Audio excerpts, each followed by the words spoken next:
Good afternoon, colleagues, members of the community, and the viewing public. Welcome to the House Chamber. I now call this emergency second day, fourth regular session uh, to order. Please rise for a moment of silence.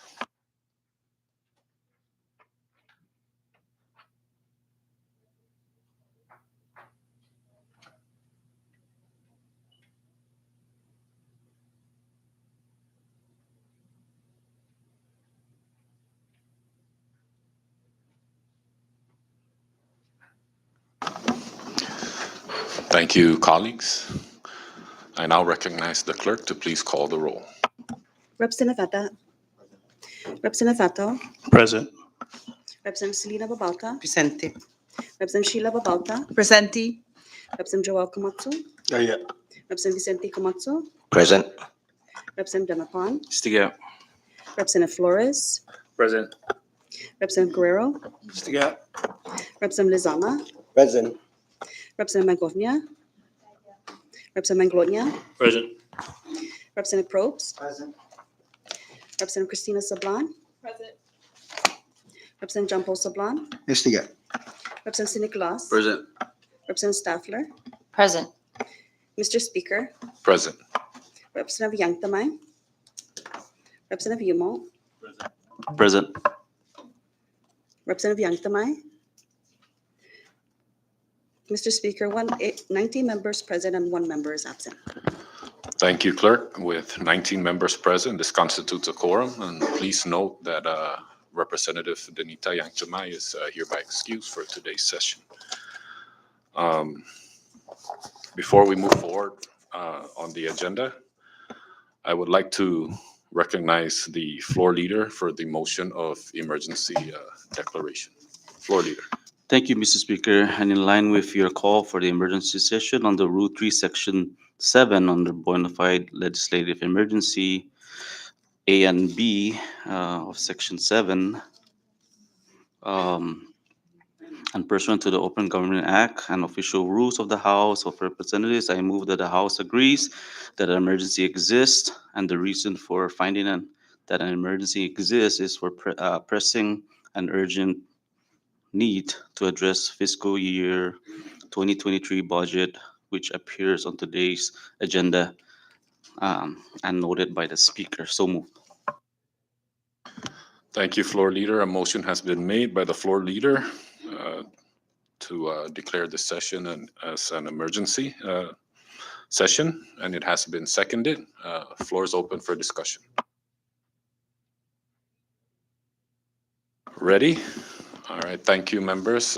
Just to note that we need 2/3 of the 20 members in the House, which is at least 14.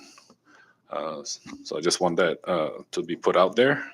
And I now recognize the clerk for the roll call. Representative Veta. Representative Vato. Yes. Representative Selena Babalta. Hungan. Representative Sheila Babalta. Hungan. Representative Joel Komatsu. Ungan. Representative Vicente Komatsu. Yes. Representative Demapan. Ungan. Representative Flores. Yes. Representative Guerrero. Ungan. Representative Lizama. Ungan. Representative Mangovnia. Representative Manglonia. Yes. Representative Probst. Yes. Representative Christina Sablan. Yes. Representative John Paul Sablan. Ungan. Representative Cindy Nicolas. Representative Staffler. Yes. Representative Yumo. Yes. Mr. Speaker. Yes. Mr. Speaker, all 19 members present voted yes. With all 19 members present voting yes, the House has established the emergency declaration. And we will now proceed with the other items on the agenda, which is item number 2, public comments. The floor is open for members of our community and the public that are here present. Please step up to the podium if you would like to give public comments. Please state your name and the entity you represent. Thank you.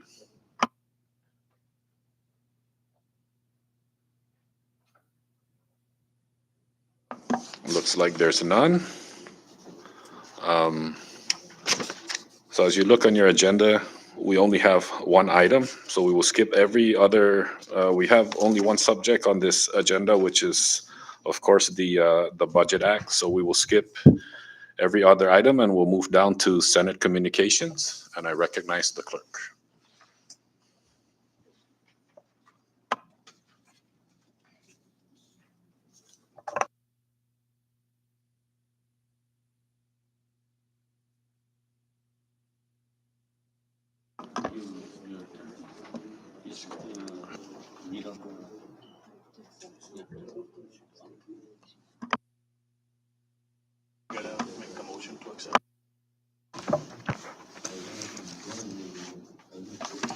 I apologize for that, colleagues. I recognize the floor leader. Thank you, Mr. Speaker. And with that, I offer a motion that the House accept Senate Communication 22-111 to become property of the House. So move. A motion has been made by the floor leader to accept Senate Communication 22-111 to become property of the House and has been seconded. Any discussion? Ready? Okay, all in favor to accept Senate Communication 22-111, please say aye. All opposed, please say nay. The ayes have it. Senate Communication 22-111 has become the property of the House. Now I'd like to again recognize the floor leader to place Senate Communication 22-11 referring to House Bill 22-116 HD2 SS1 to be placed on today's bill calendar. Floor leader. Thank you, Mr. Speaker. And to be in line with the House rules, I offer a motion to suspend Rule 9, Section 8, referrals of bills to place House Bill number 22-112 HD2 SS1 reference to Senate Communication 22-111 to the bill calendar. So move. Thank you, floor leader. A motion has been made to suspend pertinent rules to place the Senate Communications 22-111 on today's bill calendar for action, and it has been seconded. Any discussion? Ready? All in favor to place the Senate Communication 22-111 on today's bill calendar, please say aye. All opposed, please say nay. The ayes have it. We'll now move down to item number 16, which is the bill calendar, and I recognize the floor leader. Thank you, Mr. Speaker. And the only bill on our list, and I'll offer a motion to reject House Bill number 22-116 HD2 SS1, a bill for an act to establish a planned budget for the operation and activities of the government of the Commonwealth of the Northern Mariana Islands, its agencies, instrumentalities, and independent programs, and to provide budget authority for the government corporation for fiscal year 2023 and for other purposes. So move. Thank you, floor leader. A motion has been made to reject House Bill number 22-116 HD2 SS1 and has been seconded. Floor is open for discussion. Recognize Chairman Donald Manglonia. Thank you, Mr. Speaker, and good afternoon, everyone. Good afternoon, colleagues. House Bill 22-116 HD2 was a product of the committee and was passed unanimously by the House. The House took the time to review the governor's proposal, held numerous budget hearings, and despite not having enough resources to address all the requests made by departments and agencies, we took every effort to ensure that the government was not left to sit idle. The governor's proposal lacked the resources to allow our hardworking people to provide services to our people. The proposal would have left our departments and agencies to beg the administration for any funding needed to function. The Senate's version of the budget essentially reverted our version of the budget back to what the governor had proposed. Operational funding for departments and agencies were cut. Vacant FTEs, now despite no funding for those positions, were restored, and funding for Medicaid and retirees were taken out. This left no identified resources to ensure that the retirees will get paid, nor the Medicaid receiving their match, putting the health and safety of our people at risk. In thinking ahead about how we are to survive after the ARPA expiration, The committee looked at ways to reduce our government by removing all vacant FTEs. These vacant FTEs were neither funded, filled, nor were in the process of being filled. Otherwise, we would have seen the changes in the revised budget submission between the April 1st and the July 1st submission. People's jobs were never at risk. As a matter of fact, you'll notice that in the budget submission, there have been positions that were essentially reserved for those that are in the process of being filled. In reading the budget against the governor's proposal, it is common sense that if an agency has 3 vacant FTEs and the budget reduces the number of those agencies by 3, then that reduction was to eliminate those vacant positions. It makes no sense to have to list down every single positions we're taking out. Some examples were brought in Tinian, Rhoda, as well as Saipan. All these FTEs that we essentially took out were positions that were vacant and had no funding to support those vacancies. By restoring these vacancies without any funding, we're essentially, putting people at uncertainty of how they'll be paid should the time come, should their NOPs be processed. The House was not going to engage in micromanagement. We did not feel the need to tell the agencies that they should retain their employees and not fill the vacant spots. So to the people of the municipalities of Tinian and Rhoda, we did not remove any filled vacancy positions. So again, the House did not jeopardize anyone's jobs. We were simply trying to give the various department and agencies operations budget so that they can perform their jobs. To quote my Senate colleagues, it's common sense. Furthermore, in the governor's press briefing that took place earlier this morning, the governor placed blame on the House leadership for passing a budget in August. But let me remind you that it was the administration that failed to properly inform the legislature of the available resources. The governor submitted the budget on April 1st, and upon discovering discrepancies, we informed the administration of the overpayment to the settlement fund. Because of this, the House identified $3 million in additional resources. Additionally, the Secretary of Finance mentioned that he will include operational funds in the revised budget submission. Again, when we received the revised budget submission in July, none of these things that he mentioned were addressed. This again forced the House to address the need of the departments. However, the House could not have passed a budget early on. So let me remind the governor that the House cannot act on a budget without the Senate passing the House concurrent resolution, which identifies the available resources. The Senate passed the concurrent resolution in mid-August. The House then passed the budget bill shortly thereafter. After receiving information on August 16 that the Medicaid payment funds in the amount of $20 million was going to be returned.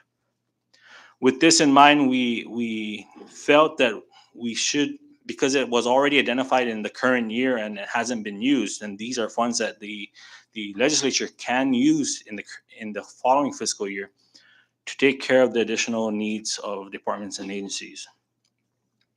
We passed the budget on a Saturday instead of waiting for the beginning of the week to avoid wasting a single day. The administration continues to withhold information from the legislature despite repeated attempts to request for fund balances. The administration overestimated $3 million to the settlement fund. What would have been the governor's plan to spend the $3 million had we not identified this misinformation? More increases to his loyal supporters and illegal contracts? Why did they report $16 million for the government resources in the April 1st submission under ARPA, but yet in the revised submission they reported $32 million? The governor came up with a $16 million increase in ARPA resources for the government operations, but yet failed to address the retirees, Medicaid, and government operations. It didn't take the Senate too long to pass their version of the budget because it basically undid their work and returned everything back to what the governor had asked. Where's the check and balance in that? Why would the legislature give up our power to control the purse? We weren't elected to represent our governor. We were elected to fight for our people and to do what is right. And the right thing to do is be transparent, responsible, and fair. We have a few days to pass a budget in order to avoid a shutdown, and I stand ready to work with the Senate to address concerns in the budget. But for now, for all these reasons that I've mentioned, I cannot support the Senate's budget version of the budget. And I ask my colleagues to support the rejection of House Bill 22-116 HD2, Senate Substitute 1. Thank you, Mr. Speaker. Thank you, Chairman Manglonia. The floor is still open for discussions. Recognize Representative Karina Magofnia. Thank you, Mr. Speaker. I will be basically reiterating what I explained in our last press conference with regards to the authority that the legislature has on the allocation of ARPA funds. So the governor and the Senate appear to be in agreement that the House has no legal authority to allocate ARPA funds. The House firmly maintains its position that it has the legal authority to allocate the ARPA funds identified in the governor's revised budget submission, which the House received on July 1st, 2022. That authority derives from Title I, Division 7, subsection 7204B2, which reads as follows. The Annual Appropriation Act, as enacted or as later amended, shall not appropriate funds in excess of the total Commonwealth financial resources estimated and established as the limit of expenditures for the fiscal year by House concurrent resolution pursuant to 1 CMC subsection 7201D, unless the Commonwealth receives additional revenues. Again, based on our reading and understanding of this section of the Commonwealth Code, the members of the Ways and Means Committee interpreted and considered the ARPA funds to be additional revenues. Title I, Division 7, subsection 7201D further validates that the ARPA funds identified in the budget is considered source of income and revenues when the concurrent resolution was passed and accepted by both the House and Senate. Therefore, the House was within its legal authority to allocate the ARPA funds, also known as the additional revenues. Simply put, once the ARPA funds was identified and included in the budget submission, it was considered source of income and revenues, and it became fair game for the House to allocate as they saw fit. Second, again, we have an email correspondence dated February 9, 2022 from Ms. Nanrada Majumdar, who is the lead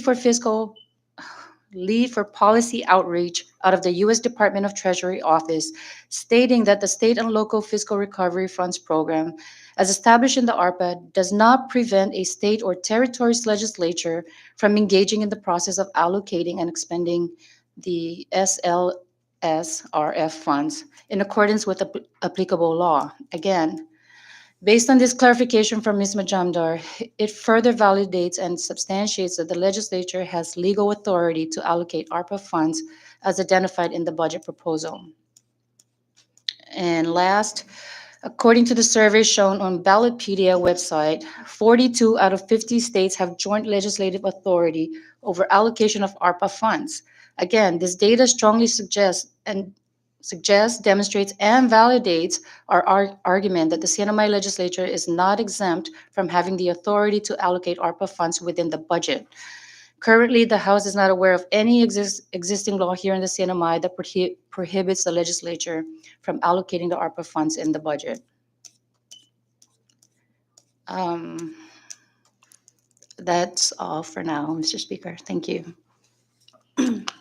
Thank you, Representative Magofnia. Floor is still open for discussion. Ready? No? Recognize Representative Sheila Babaute. Thank you, Mr. Speaker. And thank you, Chairman Manglonia and the Committee on Ways and Means, Vice Chairwoman Karina Magofnia, for all the hard work during this budget season. The budget process was long. It was very detailed, very draining. Thank you to all the agencies and departments that came out to really answer questions, provide perspective to the committee to help us draft a bill that really made sense. And so I just wanted to make comment and state for the record that I'm ready to reject this version of the bill that we have before us from the Senate. There were many sections that were deleted. Sections around payment in excess of base salary, which is essentially pay raises. Sections around payment in excess of base salary, which is essentially pay raises. Sections around reduction in budget authority, suspending the public auditor's fee, emergency powers, utilities. And I think that's something that we haven't really discussed, are the sections that were deleted, that were taken out. There's also added language to establish offices such as the liaison office under the governor's office. This liaison office is to provide services to CNMI students, residents, and medical referral patients in need of emergency assistance or medical services not under the jurisdiction of the CNMI medical referral program. And that just doesn't make sense. Why not empower the agencies and departments that are already in place to address any emergencies that come up? The medical referral program is now under CHCC. It has had long-standing issues. It was a black hole, went over budget, 16 million one year. And in June 2021, the Attorney General, Edward Manibusan, issued a legal opinion stating that the referral program belongs under CHCC. This term, under the leadership of Rep. Tina Sablan, Chairwoman of the Health Committee, and Vice Chairwoman Leila Staffler of the Health and Welfare Committee, we passed a bill in this House to establish the Health Network Program under CHCC and to provide an orderly transition of the medical referral program. This liaison office is going to bloat our government, create positions that are not needed, and these are just small parts of this huge budget bill that we still need to address and discuss. And so with my colleagues, with Chairman Rep. Donald Manglonia, I also encourage my colleagues to reject this version. Let's move into conference committee and work with the Senate to draft a bill that really makes sense for everyone in our Commonwealth and have it pass by the deadline, the end of this week, to avoid a government shutdown. It has been done before. This is not a new process for anyone. We have all stayed up late here waiting on the budget proceedings to complete. And so, we have this experience before. I don't feel that we need to go into any kind of scare. We don't need to encourage our people to prepare for a government shutdown. I think we can do it. We've done it before. And so I'm ready to reject this version and continue with the process, Mr. Speaker. Thank you. Thank you, Representative Sheila Babalta. Floor is still open for discussions. Recognize Leader Demapan. Thank you, Mr. Speaker. And I think it's obvious where we're heading with this bill today, but there is one point of contention that I think we need to clarify for the future budget sessions to come. And that is the advice we're getting from legal counsel. Because I don't know who's right between the two councils, but what I do know is both councils work for the same legislative bureau. And two houses are getting two different advice and counsel from the councils that are assigned respectively. And I think that is causing confusion, not just amongst the members of the legislature, but the public as well, as they look in and see a divided legislature based on legal interpretation. And it's not like the councils work directly for the House and work for the Senate, but they work for the same bureau. So I think that in order to make sure this process is smoother and more comfortable for the public to consume, that there needs to be some kind of understanding between the legal counsels employed with the bureau, and not have these contrasting advice and confusing the members of both houses, but most of all the members of our community. That's what we have before us today, is two different versions, two councils working for the same entity, providing two different advice. And we rely heavily on our own councils. So I'd like that we find a way to address this discrepancy so that our process and our vote and our decision making is made in a more sound and fashionable manner. Thank you very much. Thank you, Leader Demapan. Floor is still open for discussion. Recognize Representative Richard Lizal. Thank you, Chairman. We all know we're going to the end of our term, and I'm one of the retirees from the CNMI, and I'm also a retiree from active duty. So I'm very concerned. When the budget came in, it was zero, proposed by the governor. We worked hard, and we put some money in it. But money, when it went to the Senate, they made a change. They start using the reprogramming authority. Section 501, reprogramming authority. The governor may find or may reprogram sufficient funds from the operation and activities of departments, agencies, and office of the executive branch to fund any shortfalls of the retirees, 25% of pension benefits, and the payment of the retiree death benefits. We what do you call it? We have some family members that has death in the family, and it took them a while to get their pension. So my concern here is the governor is going to do a reprogramming authority from agencies, any agencies, to suffice to give the retiree the 25% if needed. So my question here is, what if there is no insufficient? On where can he find budget from to give us the 25%? Was already set up by our Ways and Means Committee, but now I'm in a, something that I have to think about, because this is my last term. I want to get paid with my retirement. So with that,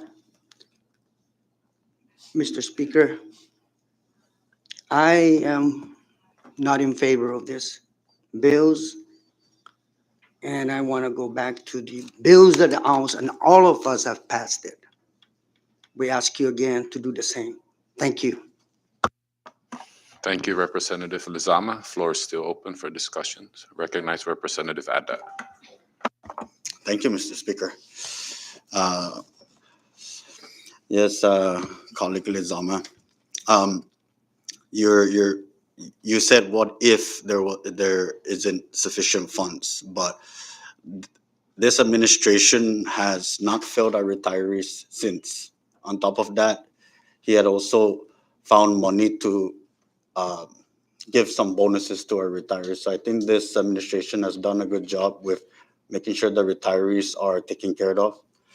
And in regards to the liaison office to take care of our off-island students and medical referral and stuff like that, yes, I agree that the medical referral program should be under the hospital, but then the hardship that people have been talking about that ever since that transition happened, the the resources and the benefits that were afforded to them when the medical referral program was under the executive branch is no longer allowed under CHCC. So with this liaison office, it helps the medical referral patients out there get get the services that they need. Right now, what I hear is that the CHC office, I'm sorry, the medical referral office under CHCC now requires medical referral patients to utilize Uber. Uh, I don't know for you guys, colleague, but these are our people, and we know how to treat our people. And there's people out there that are already set up and they establish their network and partnership, and they know how to get to and from. I don't know if an Uber driver could assist these patients. Um, you never know what kind of vehicle is going to show up when you ask for an Uber driver. If you needed a van, you're going to have to wait and pick and choose who's going to be there. So I think the liaison office under the executive branch with this new office is a good idea. So I am in full support of the Senate version. Thank you, Mr. Speaker. Thank you, Representative Adda. Floor is still open for discussion. Recognize Representative Patrick St. Nicholas. Yeah, thank you, Mr. Speaker. Speaker and members of the House, for the opportunity to make comments for the Senate budget. As we all know, the end of the fiscal year 2022 fiscal year on this Friday, September 30, 2022. Mr. Speaker, if we don't pass this budget, the government will partially shut down and many government employees will not be reporting to work. And this will have immediate effect on their personal finances as well as deliver public services in the community. Although it's very obvious that the House version of the budget and the Senate differs considerably. I would like to state for the record that I will support the Senate version of the budget and is more clear and provides more security in our government employees. And most importantly, the FTEs, the municipalities of Tinian and Rhoda. Thank you, Mr. Speaker, and I yield. Thank you, Representative Patrick. Floor is still open for discussions. Recognize Representative Selena Babalta. Signor Speaker, dan con rispetto para todos os samzo, man matulgin na ora para ta debate I budget. I would like to first address the concerns of Minority Leader Dimapan with respect to the confusion by two different opinions, two different attorneys working for the same bureau. It is reasonable to say that when you ask three attorneys for their opinion, you will get 5 different opinions. I read the statute, Leader Dimapan, the hukumpendi, based on simple reading of the statute. It is clear to me there is no ambiguity, and as we draft bills, we try to make the language as simple as possible in many ways so that there can be no ambiguities with respect to the interpretation of laws. So that's my first. I would like to now address the concerns or comments made by Representative Adda, my colleague from Precinct 1. You, Representative Adda, voted yes to the House version. You agreed on August 27th, on a Saturday, we were here, that the House version was the best we could come up with. I want to remind you of your agreement and your yes vote. As to your comments that you agree with a new liaison office under the governor's office, this is nothing but a redundant office. It creates a lot of bureaucracies and inefficiencies, and we should definitely not agree to that. As to Representative Patrick Nicholas, you also voted yes to the House version. So I do not understand why the mayor of Tinian is claiming politics. You are a member, in fact, unlike Representative Ada, you are a member of the Ways and Means Committee. You raised no concerns. You did not bring up any financial needs of the municipality of Tinian. Your silence tells us you agreed with all our debates, all our discussions, and that we were trying to be fair to everybody, all municipalities. And we did not hear from you. But furthermore,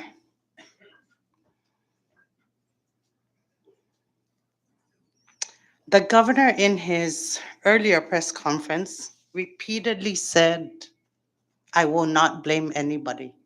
I will not call anybody out. But the very first statement he made during that press conference is, and I quote, I 100% blame the House majority for the budget issues that we're going to be facing with the Senate. He said he is legitimately warning government employees of a shutdown. He said it first, the governor. He warned employees of a shutdown. When further asked by one of the reporters to expound who are considered essential employees, he stated that he needs to see what essential employees means or how it is defined in the statutes. Like our Senate counterparts, we remain hopeful that a budget can be signed prior to October 1st. Secondly, we take the position that every single government employee is essential. End of story. And as to the Planning Budgeting Act under Title I, Section 7202A4, it clearly anticipates that federal funds, in whatever name or form it comes in, whether it is a grant or an appropriation from the United States Congress, that the legislature can make appropriations with, specifically the House of Representatives. There are multiple sources in our local laws that give the legislature the authority to appropriate federal funds, some of which include 1 CMC 7502. If we could pull that up, Council, on the screen.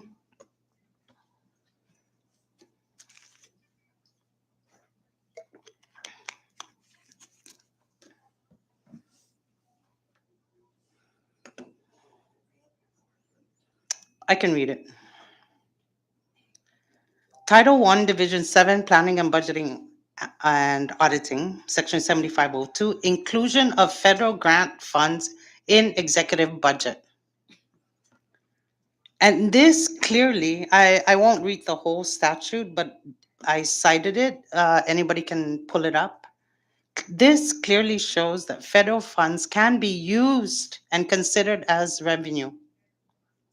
Then also there is 1 CMC Section 7301, as it relates to 702 funds, also known as capital improvement project funds, which are federal dollars. The legislature has the primary role of being the expenditure authority of 702 funds. With respect to ARPA's expenditures, which are federal dollars, we all know that. The governor has been singing the same old song. You can't touch this. Who does he think he is, MC Hammer? Here is a simplified explanation of the disagreement of appropriating federal ARPA funds. The administration and the Senate both said the legislature can only appropriate 20% of ARPA funds as it was submitted in the governor's proposal for personnel costs. The House, through all of its members, including the minority members, agreed to appropriate 80% of all personnel costs because it is the only guaranteed payment coming to employees in the next fiscal year. Hafa babanya no na plano iparata asigura kada empleado na tiufan masukta giman mamamayla nasakkan. Piora susihay man mano itemporaryo na tsutsu. The House only appropriated 20% from local funds to all personnel so that we could have enough local funds to make retiree pensions whole. Their 25%. We all saw what happened last time with retiree bonuses. First, they said they were going to use ARPA funds. We expressly told them they couldn't do that. It was stated in the US Treasury rules that we cannot use ARPA funds to pay for pensions. We, the House, eventually used line item veto provisions to fund the bonuses and lapsed personnel funds identified by the Secretary of Finance. Now, if the governor is saying the rule is that the legislature cannot touch ARPA funds, meaning zero, we cannot touch it. We can't appropriate it.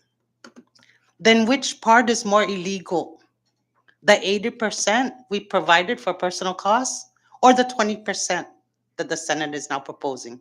Which part is illegal if the governor is saying we cannot touch $0? The Senate's president in a recently concluded press conference said to pay attention. I am. And that a commitment was made by the administration to fund the 25% for the first quarter. This is for the retirees' pensions. Well, what about the rest of the year? What about from January to September 2023? What will happen to the 25% of the retiree pensions from January 2023 to September of 2023? Maybe the Senate president forgot that on April 7th, 2020, Governor Torres wrote an open letter to the retirees stating the CNMI government will be unable to obtain the necessary funding to provide for the 25% cover payments to retirees, surviving spouses, and minor children. This came at a time when the governor had 100% reprogramming authority.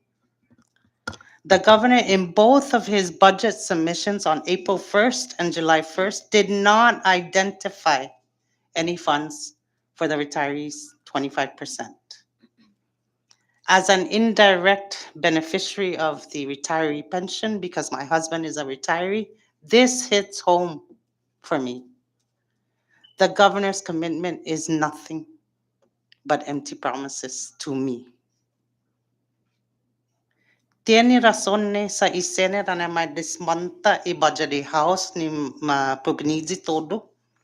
May incluso nuevo na oficina para mapulog sa papay oficina ni gobyerno. It's on page 4, line 10 of the Senate version of the budget. New liaison office. Este na oficina mapubinidze ni Senate para manai 25 talo na empleyado. Taja rason na para ma-shutdown ni gobernamento. Pati para manakabolis ipagamento ni manlitiraw siya. Sa matutsuda sa lokpi federal. Kada matoy Secretary of Finance mogi, sesu tahungok, sesu itauto mahungok giuzong. Na mijon, jan mijon, pud mijon. Na reimbursement. Mamamayla gini ni FEMA. Tiad mam esta isalokpi mogi. Esta muetu bulotso i budget sin gumimin. Tiutungo esta cuanto na mijon ma ofreci. I gobernamento, i empleado, i man retirao. Zai goberno tumututuhun i budget. Sa guija sumanganganihit magi gi legislatura quanto sinya ma appropriate. Jangin tikabalis na yan no na informasyon. Time mano patasogi ititsok takabalis. We agree with Senator Cruz that we don't know if the government will collect all that was projected by finance. We understand that clearly. And that is why the most secure funds to pay employees in the coming fiscal year is through ARPA funds sa esta gaigi gini sa lokpi. Titatungo ko sinya makuleked projected by the Secretary of Finance.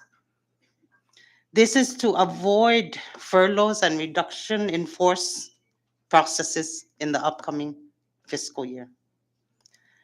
Por na rason na i-house anasiguro na i-ARPA funds mas propio para mausa para empleado siya.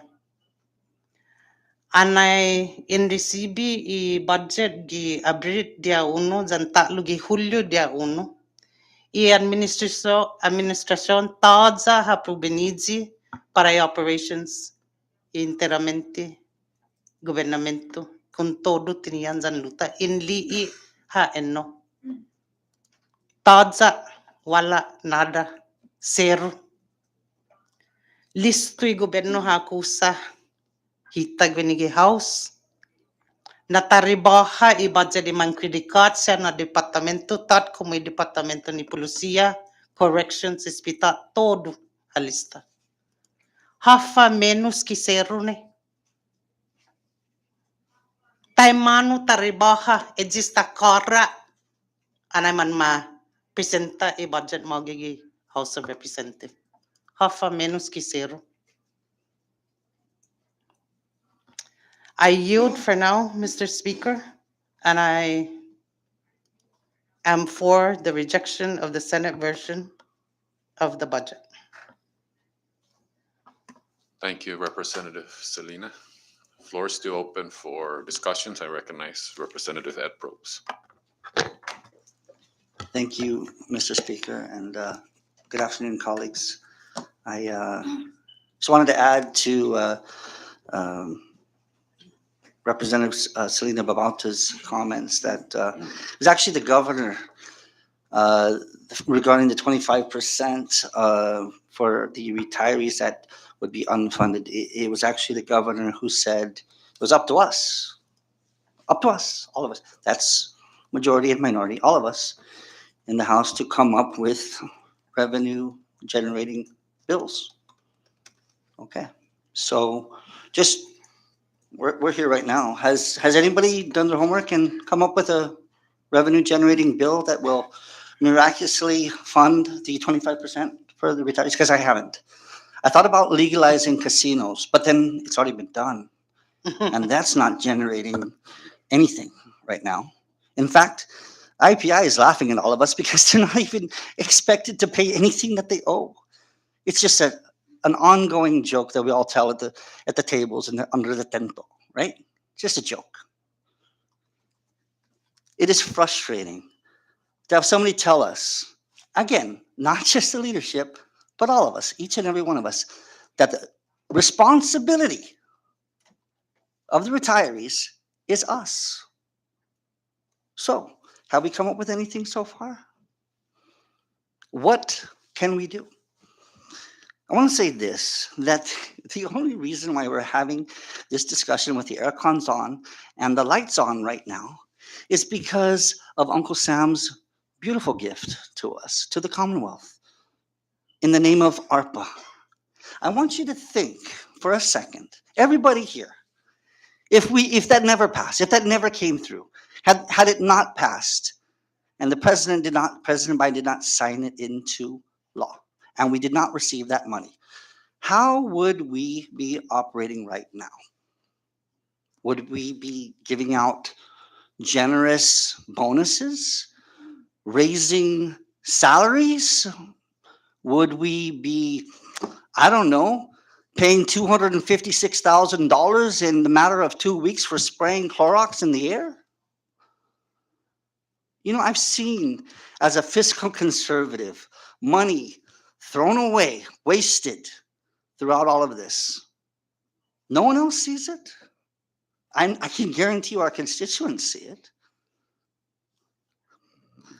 We together passed the House version of this budget, and we were in unison. We got the blame, the House leadership, but we all voted together. And now some of us are going to change that tune because we're listening to the wisdom of the Senate. Is the Senate smarter than us? Is the Senate President smarter than the Speaker or smarter than the Chairman of Ways and Means? I'll tell you this, I will yield when it comes to numbers to the Chairman of Ways and Means, Donald Mangrona. Anybody that wants to go up on a contest in mathematics, I dare you to. He is sharp. And one of the things that I can tell you is the numbers don't lie. People lie. Numbers don't. They worked painstakingly on this budget. We all agreed to it. And now we have reservations and problems. The only problem is politics. And that's the difficulty of it. But I'm going to stand by this. Each and every one of us was not elected by the governor. Maybe he voted for you, but he didn't put you into this office. The people did. We represent our constituents, our people. That is why we're in this seat. It's not for the governor. We don't serve the governor. We cannot expect to bow and curtsy and expect him to make these decisions and think that it's fantastic. You want to talk about government waste? Let's talk about just one thing. Those who are believing that this liaison office that's going to come into play to regulate the medical referral, 25 new employees at a time when we can't fund the 25% for the retirees? You're telling me that's good? You're telling me that it's good to grow the government at a time when ARPA funding runs out? There's going to be a massive government shutdown? Is that fiscal conservatism? Does that make fiscal sense?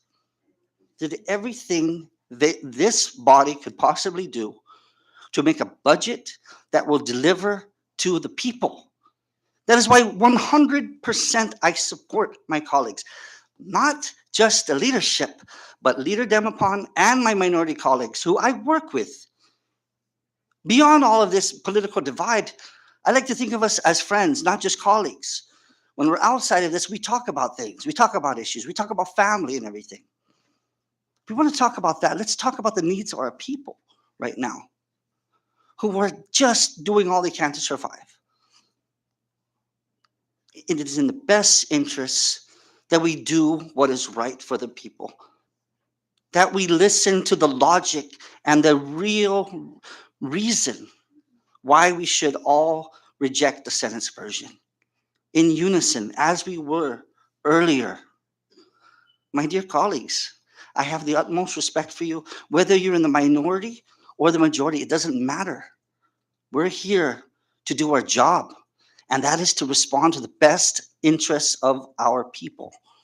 By doing so, the only way we can do this is if we reject the Senate's version and we go into conference committee. Thank you, Speaker, and my dear colleagues. Thank you, Representative Probst.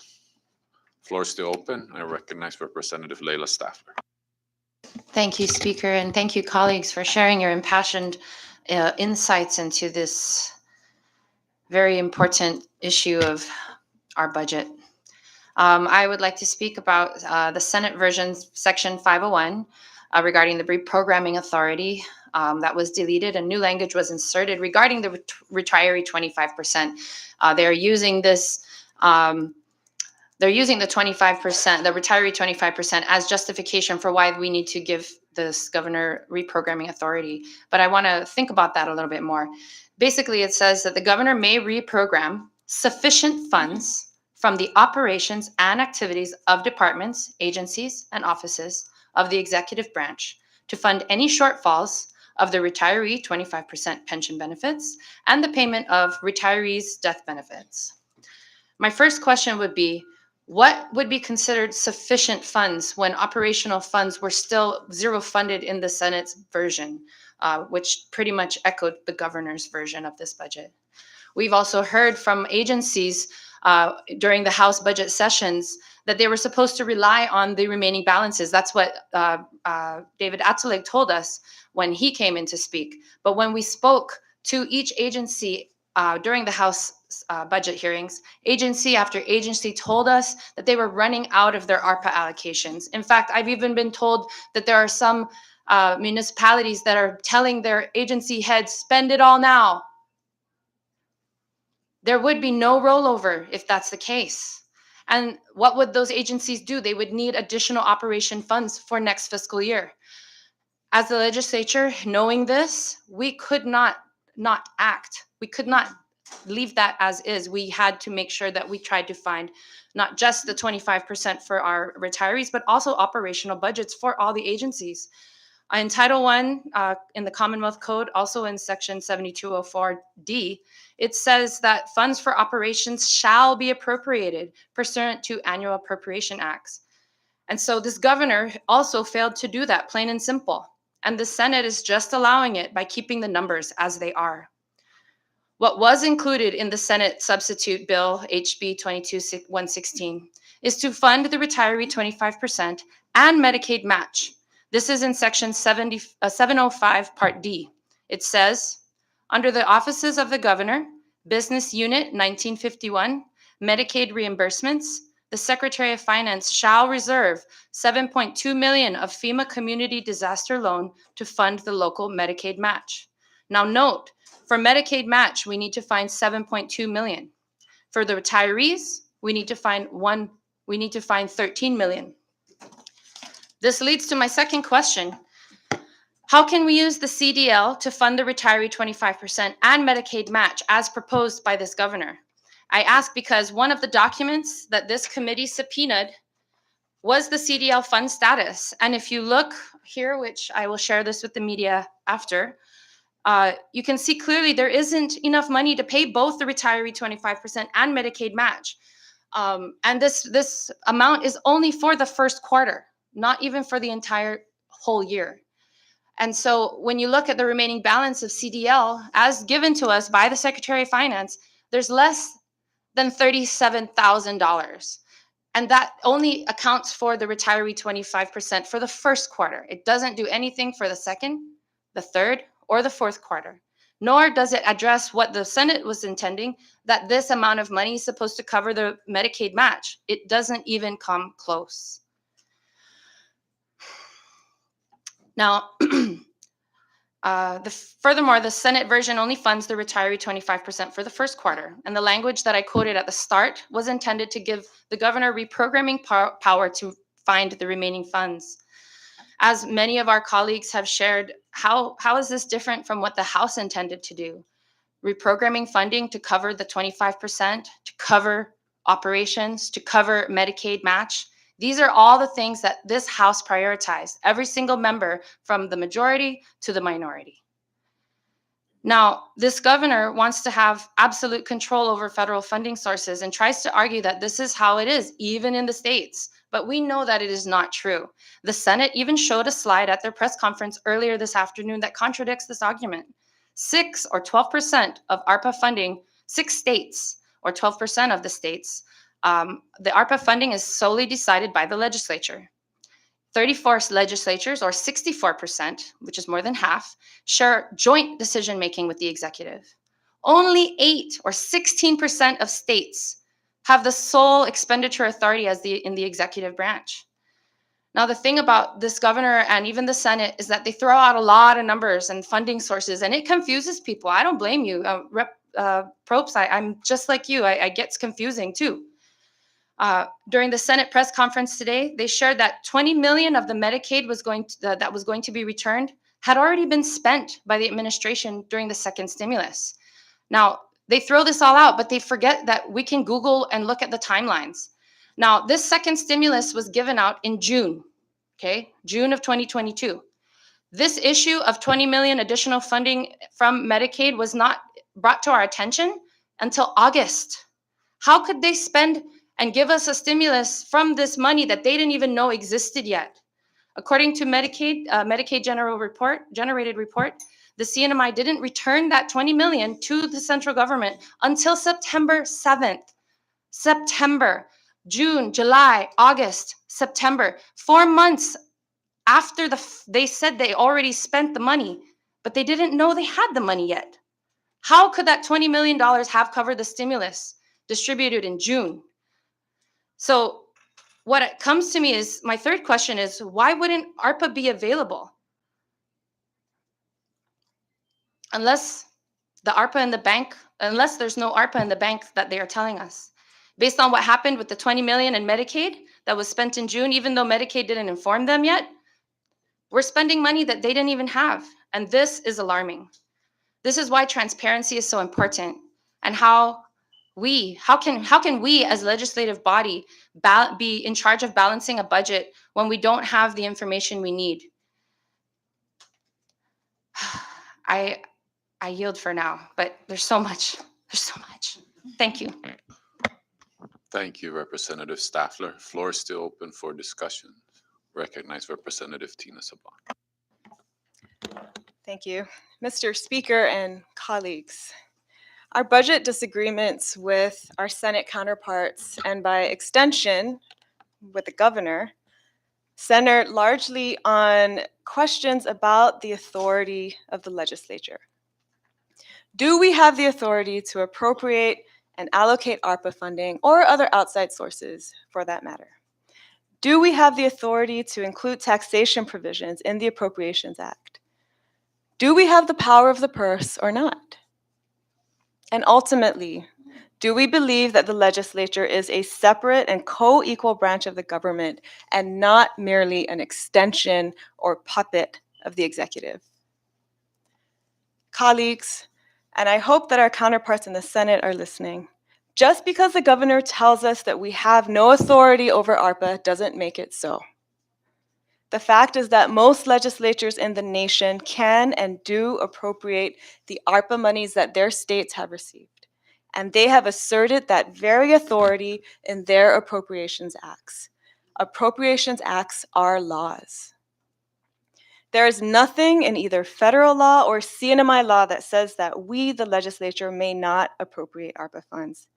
In fact, our statutes, and our colleagues earlier gave a nice summation of all the different statutes that indicate that we can if we choose to do so. In other words, the legislature has that authority if and when the House and the Senate agree to exercise it.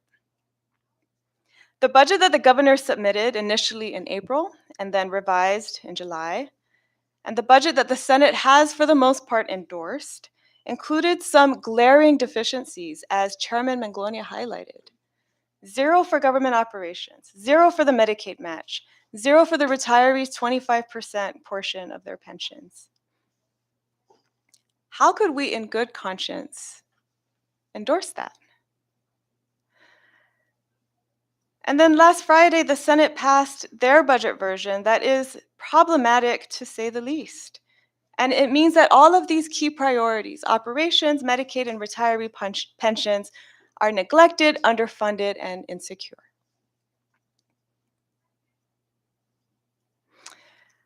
Representative Staffler has highlighted one area of glaring deficiency with respect to the the Senate's proposal to use the FEMA Community Disaster Loan Funds based on information they have apparently received from the Governor and Secretary of Finance that there is CDL loan money available to cover at least a portion of retiree pensions and 7.2 million in the local match. But we know, and thank you, Council, for pulling this exhibit up, we know from documents that we had to subpoena from Finance that there's just $36,000 left in that fund. There it is, plain as day, black and white, colleagues, 36,000. So how would the administration cover the rest of the Medicaid match or the rest of the 13 million that we need for retiree pensions? The Senate basically proposes to give the governor unlimited reprogramming power to find that money. And just where do they think he will find that money? Of course, from ARPA, maybe from FEMA reimbursements that are still coming in. What other significant funding sources are there? He'll reprogram local funds from local accounts to meet that match and then replenish or backfill, as they like to say, those accounts with ARPA money. And no, that is not that much different from what we proposed to do in the House. We were just upfront about it and actually choosing to exercise our authority to move resources around to meet critical needs.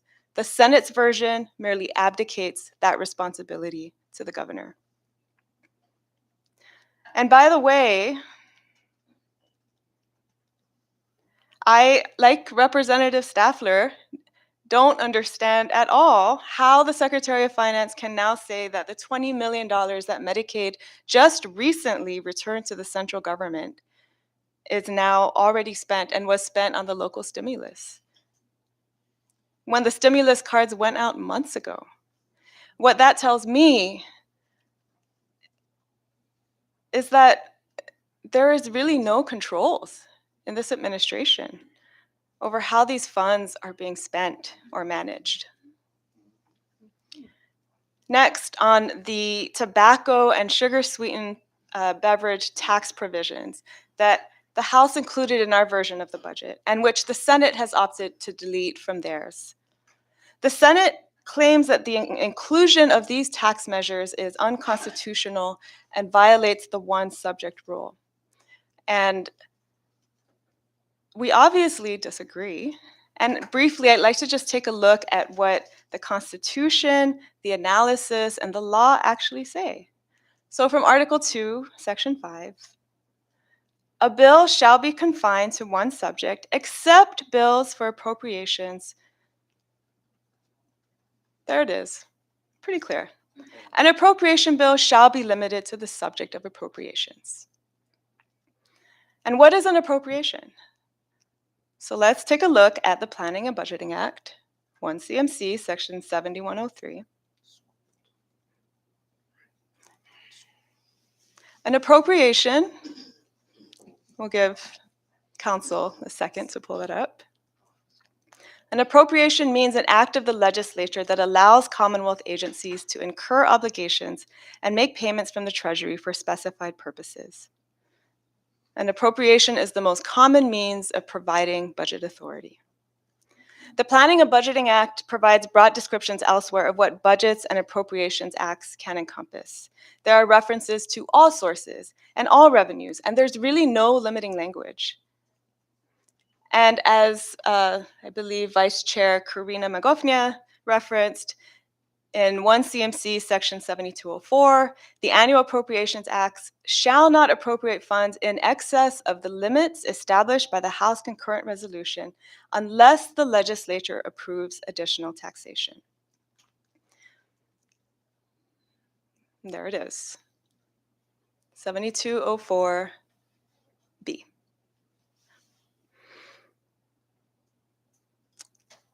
And like Leader Demapan, I too am troubled by the disagreements among our council, but I'm also troubled, quite frankly, colleagues, by the unnecessary aspersions that have been cast on whether the House did its due diligence, whether we read the analysis. So let's read the analysis.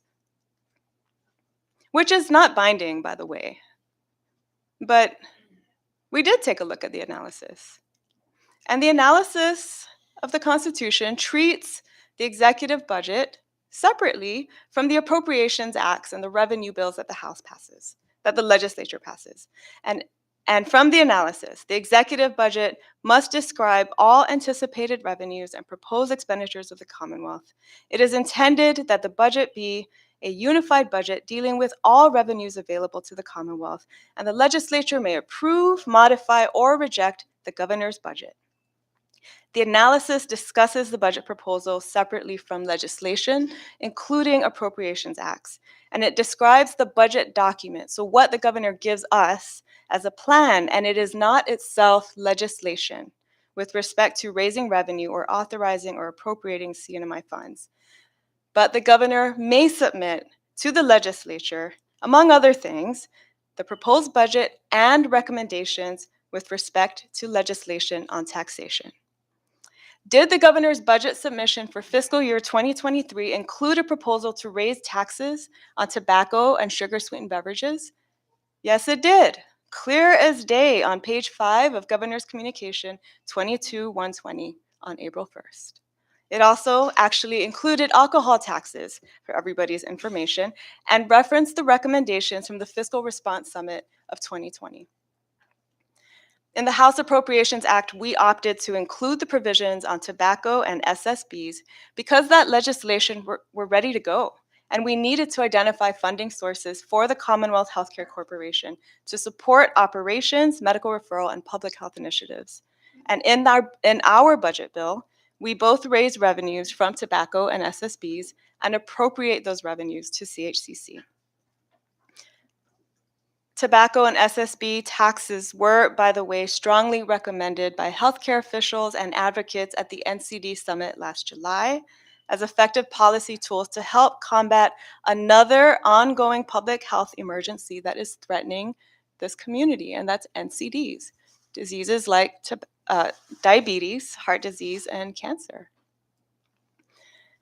And in fact, the House has passed one of these standalone bills on tobacco taxation over a year ago, and that bill still sits in the Senate. If our colleagues in the Senate are listening, and hopefully they are, I would urge them to act on that legislation as soon as possible. The Senate does a few other things too, and I'm coming to the end, Mr. Speaker. First, I think it should be clear that the House only converted the legislature's budget to the general fund and actually reduces funding levels that we are utilizing in this current fiscal year. It's the Senate that increases leadership funding in their budget version. And it's also the Senate, by the way, that deletes the restriction on the use of public funds to pay for the utility bills of elected officials like the governor. The Senate also violates their own supposed one-subject rule by creating whole new offices in the form of these new liaison offices that will be established in multiple places off island, supposedly to assist medical referral patients and other CNMI residents. How on earth is this justified? Where is the data to show the need for this? And how can we afford this? And really, the question that is burning in my mind, colleagues, let's be honest, who does the administration have in mind for more new and wasteful contracts? Let's also remember that the reason that medical referral was returned to CHC in the first place is that there was never any legal authority for the governor to run that program. There was never any enabling legislation. And that was why we acted with urgency on legislation to reform and restructure the medical referral program. And that bill was passed too, by the way, to the Senate months ago. And there were plenty of complaints, colleague Ada, about the way that medical referral services were being provided when it was under the office of the governor too. I'd like to remind us all, colleagues, that the CNMI government was bleeding running into deficits. There were no standard operating procedures, not to mention millions of legally invalid promissory notes that we will probably never collect on. This hasn't been a perfect transition at all. But now that CHCC is working valiantly to right this ship and make this program one that is sustainable, this administration and our colleagues in the Senate want us to go backwards, to establish new and duplicative offices and repeat history. The administration still owes millions to CHCC. It's September 27th, 3 days before the end of this fiscal year, including millions for medical referral. How about we give them their money? So to return to the questions I asked at the beginning, yes, we do have the authority to appropriate and allocate ARPA funding if the legislature chooses to exercise that authority. Yes, we do have the authority to include taxation provisions in the Appropriations Acts and appropriate those new revenues as we see fit. Yes, we do have the power of the purse if we choose to claim it. And yes, the legislature is a separate and co-equal branch of the government and not merely a puppet of the executive, if we choose to act like it. I support the rejection of the Senate version of the budget, and I'm ready to vote. Thank you, Representative Tina Sablan. I'd like to take a short recess. Recess.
Rise back to session. Before we went to recess, the floor, Rep. Tina had the floor. She finished her discussion. The floor is still open for discussion. Um, So please, anybody.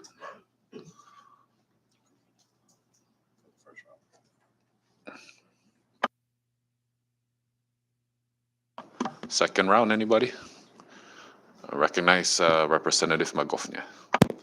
Thank you, Speaker. I just, okay. I just wanted to briefly respond to a couple of concerns that were raised by the Senate in their Senate session last Friday, including today's. And Reps Tina and Selena kind of both touched on it, but I just wanted to, I guess, add on to it. Um, this is in regards to Senator Hokuk's statement with regards to the funding of FTEs. The use of 20% local funds and 80% ARPA does not put any continuing employment to all the government employees that are being paid today under FY 2022 under local funds. And that uncertainty really places all government employees in jeopardy comes the following fiscal year. Based on these concerns, Senator Hokuk claims that the Senate committee decided to revert the funding allocation back to the 80% local funds, 20% ARPA funds split. To Senator Hokuk, I respectfully disagree with your statement. The funding allocation of 20% local funds and 80% ARPA funds actually secures continuing employment in the next fiscal year for all government employees. Right now, with all things being equal, ARPA is a better source than the general fund for fiscal year 2023. Clearly, the CNMI government already has access to the ARPA funds. These funds are already available and accessible, whereas the local funds are only projections that have yet to be generated and realized. Projections are simply just estimates based on assumptions and speculations that may or may not occur. On the other hand, ARPA is guaranteed. The money is already here. Accordingly, the logical or common sense action taken by the House to fund the FTEs using 20% local funds and 80% ARPA provides more certainty to all the government employees that their employment will be funded and continue in FY 2023. As such, no one will be in jeopardy if the FTEs are funded by ARPA, because as explained earlier, the money is already available and accessible. So now the question becomes, is the reporting on the ARPA funds balance provided by the Secretary of Finance accurate and current? The information provided to the Ways and Means Committee via the subpoena was incomplete. This administration must be more transparent about how they are spending ARPA funds and how they will be able to sustain FY 2023 operations. It is not the governor's money or personal war chest. The federal government did not give the governor this money. The federal government gave it to the people of the Commonwealth. I'd also like to address or respond to the legal counsel, Joe Bermudez's response to Senator Santos's question before the voting. He said it appeared to him that the House relied on this provision, 1 CMC 7204, in the Planning and Budget Act to support their position that they can add 2 riders on the budget bill. He also said that the House members completely ignored the constitutional provision under NMI Constitution under Article 2, Section 5, which is a one subject rule, because maybe perhaps this provision cannot be reviewed by the judicial branch. Mr. Bermudez, yes, you are absolutely correct that in Article 2, Section 5B, it states that a bill shall be confined to one subject, dot, dot, dot, dot. I'm no attorney, and I'm not trying to be insulting, but I do see the word except appearing after one subject, which I believe and could safely assume that it denotes there is an exception to the rule. So let me read section 5B in its entirety for the record. A bill shall be confined to one subject except for appropriations or bills for the codification, revision, or rearrangement of existing laws. Appropriation bills shall be limited to the subject of appropriation. Legislative compliance with this subsection is a constitutional responsibility not subject to judicial review. If we break it down, the portion where it states a bill shall be confined to one subject, it is crystal clear and cannot be misinterpreted that there can only be one subject. However, when the exception applies because the bill is for appropriations, in this case it's the budget bill, it is understood that the bill can now have more than one subject. Therefore, the House's insertion of the tobacco and sugar sweetened beverage tax in the budget bill is allowed and legal. And I just wanted to point that out that, it's not that they are picking and choosing what to read on the statute and not reading it its entirety. So I just wanted to clarify that for our people. Thank you. Thank you, Representative Magofnia. Floor is still open for discussions. Recognize Chairman Donald Manglonia. Thank you, Mr. Speaker. Just one more thing I wanted to bring to the attention of the members, in addition to what the governor had questioned in his briefing this morning. In regards to this equitable adjustment salary that he's claiming that none of the cabinet members received, there was a provision in the current year, Public Law 22-8, that states that overtime payments shall not be provided, especially to these positions that are barred from receiving additional pay. That was in Section 304 of the budget bill that we passed for the current year, but it looks like the governor vetoed that portion. So we may or may not know if this equitable adjustment was provided to these individuals, and that's something that we will inquire upon the start of the conference committee meetings. But because these funds are also set aside for the following fiscal year, if everyone is to look at volume 4 of the budget on page 315, there's a list of individuals on there that stands to receive at most 30,000 on top of what they're currently receiving. We see positions like Secretary of Finance receiving an additional 30,000, Commissioner of the Department of Public Safety, Commissioner of Corrections, as well as the Fire. They stand to receive an additional $21,000 on top of what they're already receiving. And so we're talking about the uncertainty about how everyone else is going to be paid. I think we need to start at trimming, and as well as making sure that provisions like these or proposals like these, which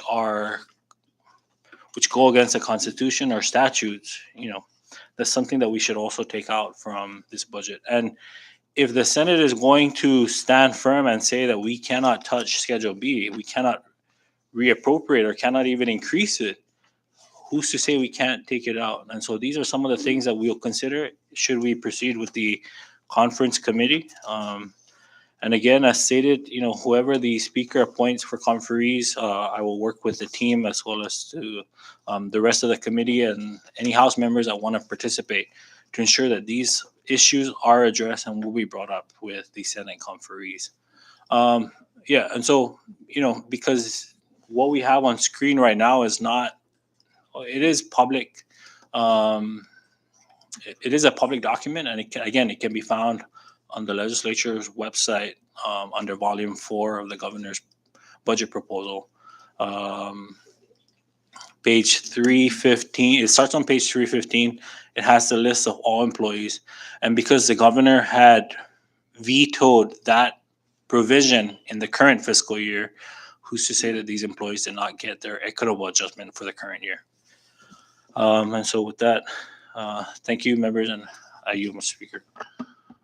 Thank you, Chairman Manglonia. Floor is still open for discussion. Recognize Representative Leila Staffler. Thank you, Chairman.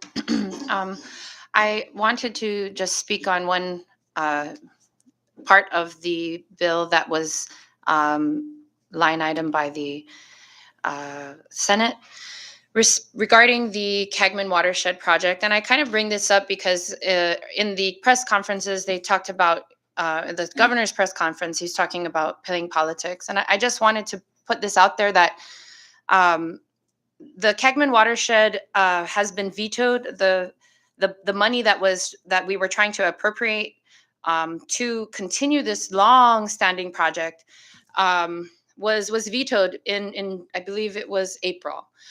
We tried to override, which of course the Senate did not follow along with us with, and so here we are again. It was included in this budget, and the reason why it was included is that this has been a long-standing project, and it says it's a Kagman watershed, but it's not just for Kagman. This watershed is for the entire island of Saipan and for all the farmers who use the Kagman Peninsula to grow crops. This is a project that has saved the Kagman area from the crazy flooding that was seen in the early 2000s that maybe you might recall. And this project has not yet done. It has been at a standstill since the pandemic, but there has been over $17 million invested in this project over the last 20 years. And with the help of the late Ivan Blanco, we restarted the discussions after it had been dormant during the pandemic. And with his help, we were able to get the project back on track, reactivating the soil and water conservation districts on all three islands, which is also an effort to ensure that our farmers can participate in the federal grants available to them through the Natural Resources Conservation Service Office under the USDA. Now, during this time, these boards were not active, and so the CNMI was one of 3 jurisdictions that was not availing of federal funding and grants for our farmers. Now, these farmers have access to the grants because the soil and water conservation districts have been reestablished. The funding that I've been trying to get to the Kagman watershed project is small. It's a measly $80,000. Even that little amount is critical to maintaining the relationship we have with the NCRS and USDA to meet our required match. This has been vetoed more than once. And the reason that the governor has stated is that this critical, I quote, this critical project's substantial needs in mind, following assurances provided by correlating departments and agencies that this project will be prioritized and provided with adequate and related funding assistance within the coming months. That was April. When I communicated with the NCRS offices in Hawaii this July, they informed me that they had been waiting since March of this year, March, after the Biden-Harris administration had signed the bipartisan infrastructure law that prioritizes projects in communities heavily impacted by drought and other natural disasters, as well as historically underserved and limited resource communities. That's us. The Kagman watershed was one of these projects that was funded. It was even prioritized to be expedited in a shorter timeline than was originally planned and with a less local match requirement in an effort to finish this long-standing project because the USDA wants it off the list. It's been on their way too long. Now, this project would be a model in the Pacific. This watershed is designed to reduce flooding by rerouting water into a reservoir. This reservoir would then be used to provide untreated water for the farmers in the DLNR farm plots. This project saves rainy season fresh water for runoff use, and it would increase self-sufficiency for our food supply on the island. If the governor really wanted to prioritize this project, why did it take until July to respond to the NCRS and the USDA? And so with that, I'd like to vote on rejecting this bill. Thank you. Thank you, Representative Staffler. Recognize the floor leader. Thank you, Mr. Speaker. I have one concern under, I believe it's section 702 under appropriations. The Senate changed the word appropriate to allocated. So I wanted to ask our legal counsel, is there any definition in the Planning and Budgeting Act for the word allocated.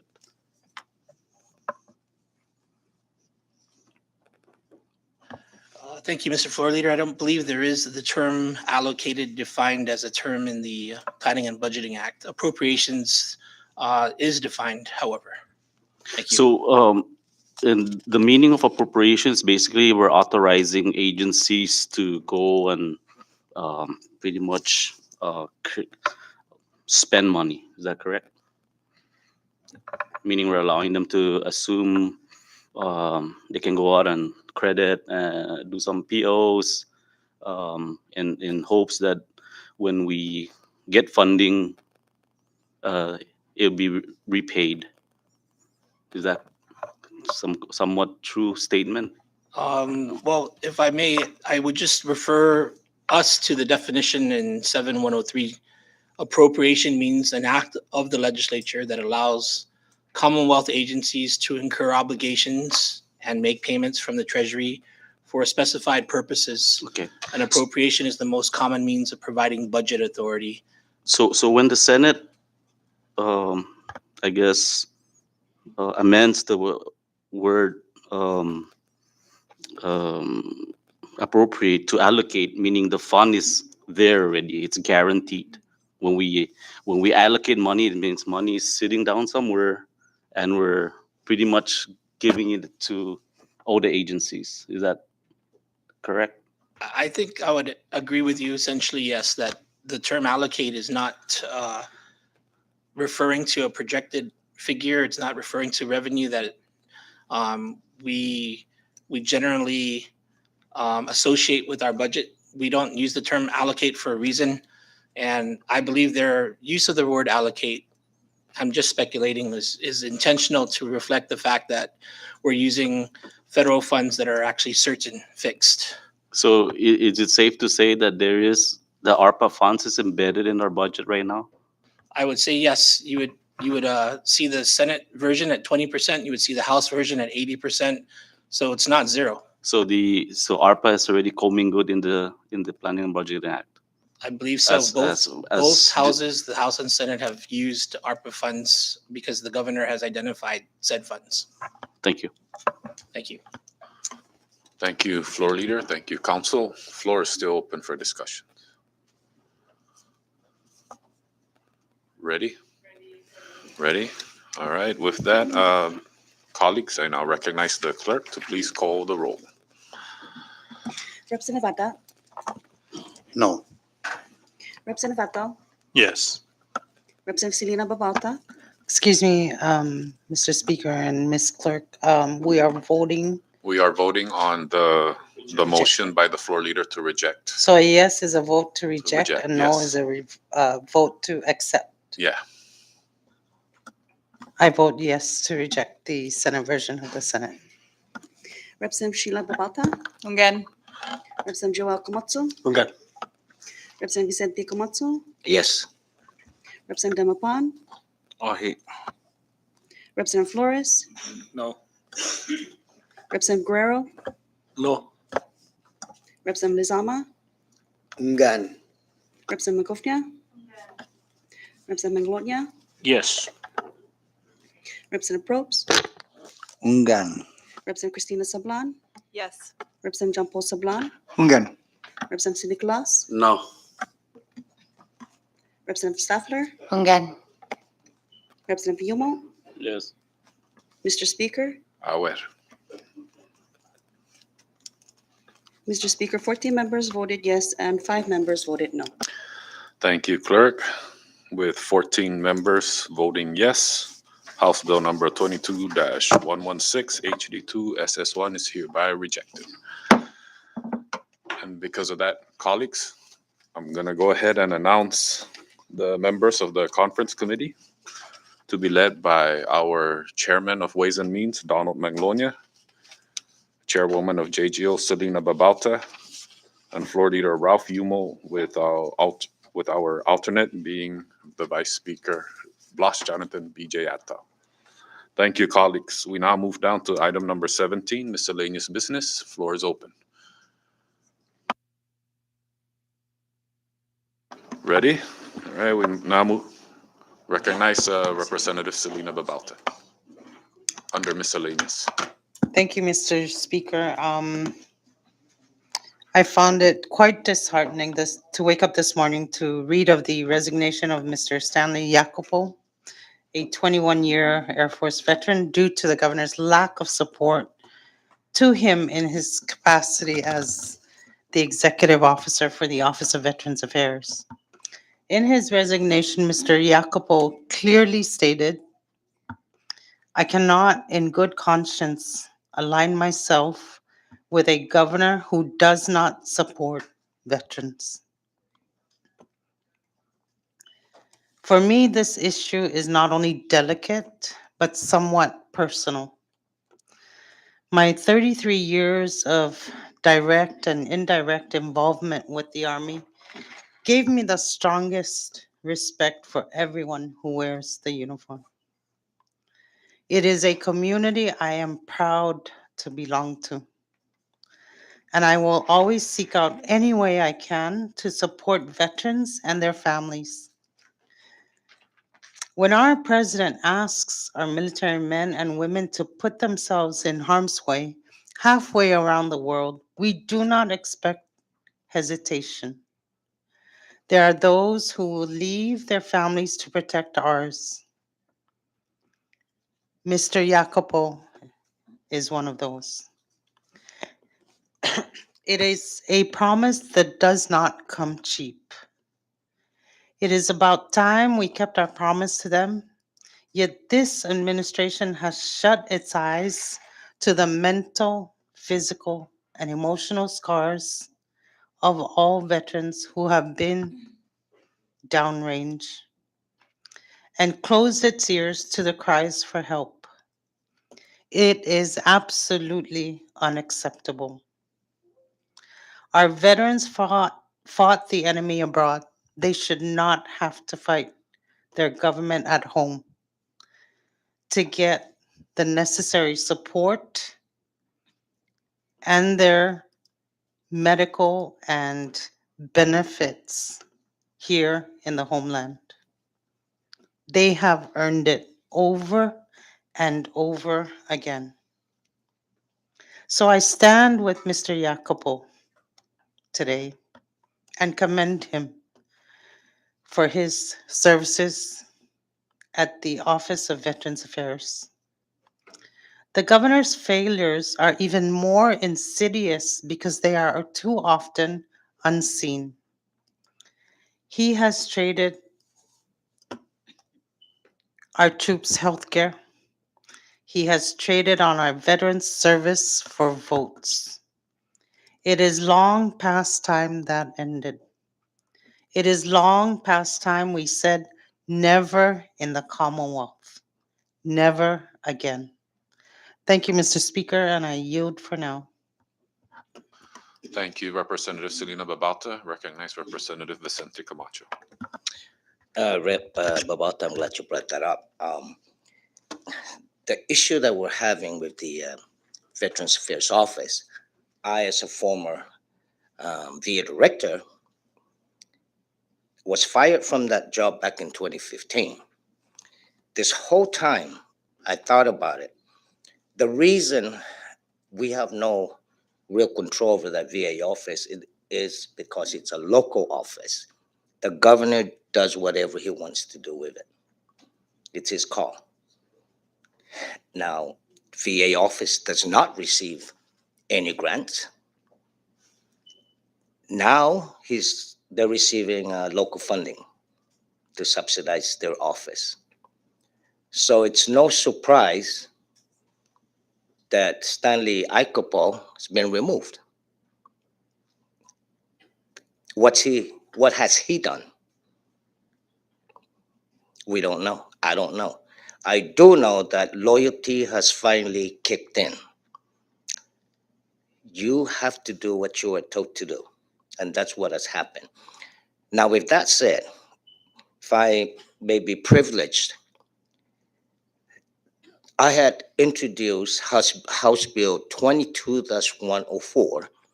It's called the Anti-Corruption Bill Act of 2022. I would truly appreciate it if, as colleagues, as a body, we bring that out one day before the end of this term and pass it. I would appreciate that a lot. And I'm saying this for the record so that people will hear that there is a solution out there for the next round of legislators. Thank you. Thank you, Representative Vicente Camacho. Floor is still open under miscellaneous. Ready? Okay, we'll move down to item number 18, announcements. Any announcements? Ready? All right, we'll move down to adjournment, and I recognize the floor leader. Thank you, Mr. Speaker. And with that, I offer a motion to adjourn, subject to the call of the chair. So move. Thank you, floor leader. A motion has been made to adjourn the session and has been seconded. Any discussion? Ready? All right, all in favor to adjourn, please say aye. All opposed, stay. The ayes have it. Session's hereby adjourned. Thank you, colleagues.